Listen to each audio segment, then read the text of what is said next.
নমস্কার বন্ধুরা, আমার চ্যানেলের আরও একটি নতুন ভিডিওতে তোমাদের সবাইকে স্বাগত।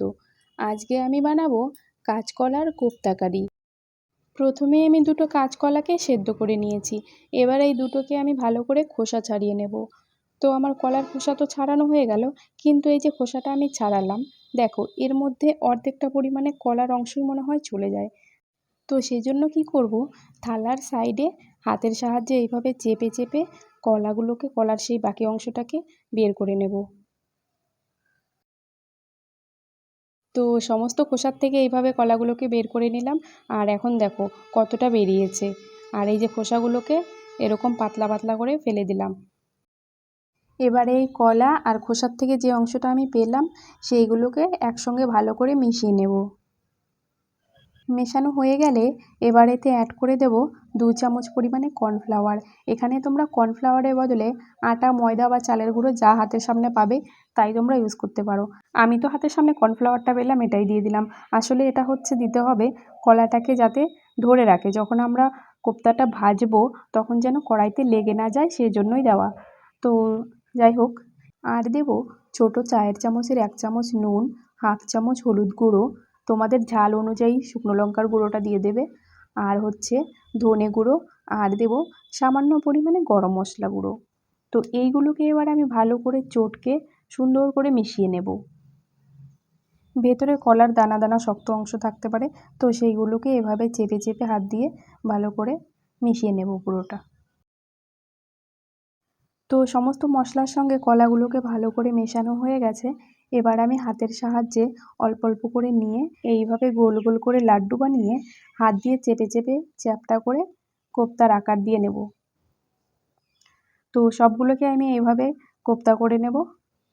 হাতের ওপরে রেখে করতে অসুবিধা হলে এইভাবে গোল গোল করে তারপরে থালার ওপরে রেখে দুটো আঙুল দিয়ে চেপে চেপে এইভাবেও তোমরা করে নিতে পারো। তো আমার এখানে দুটো কলাতে মোট 10টা কোপ্তা হয়েছে। এবার কড়াইতে সর্ষের তেল গরম করে তাতে এক এক করে সমস্ত কোপ্তাগুলোকে দিয়ে দেব।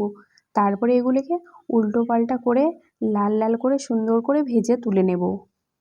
তো দেখো আমার সমস্ত কোপ্তাগুলো খুব সুন্দর করে ভাজা হয়ে গেছে, একটাও লেগে ধরেনি, খুব সুন্দরভাবে হয়ে গেছে। তো এবার এইগুলোকে আমি আলাদা পাত্রে তুলে রেখে দেবো। আমি আর লোভ সামলাতে না পেরে রান্না করতে করতে এইভাবেই একটা ভাজা কোপ্তা খেয়ে নিলাম।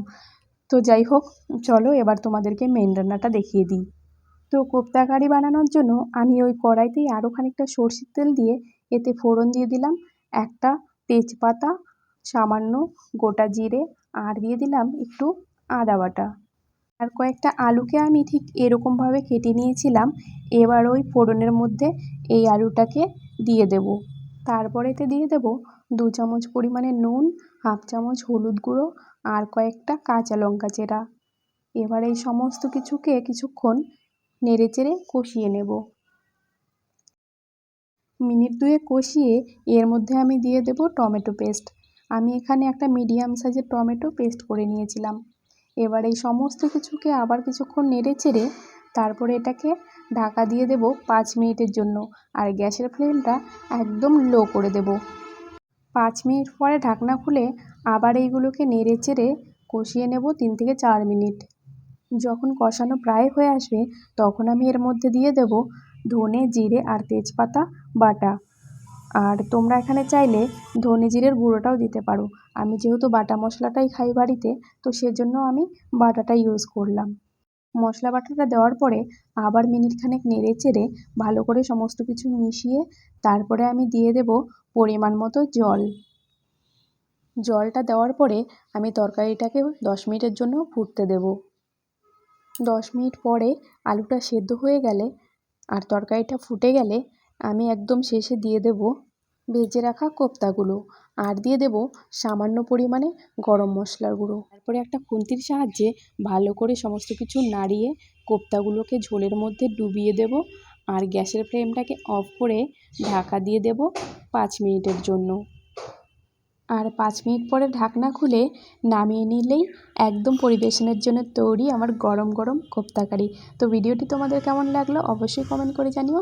ভালো লাগলে লাইক করবে আর চ্যানেলটিকে সাবস্ক্রাইব করে পাশে থাকবে। টাটা।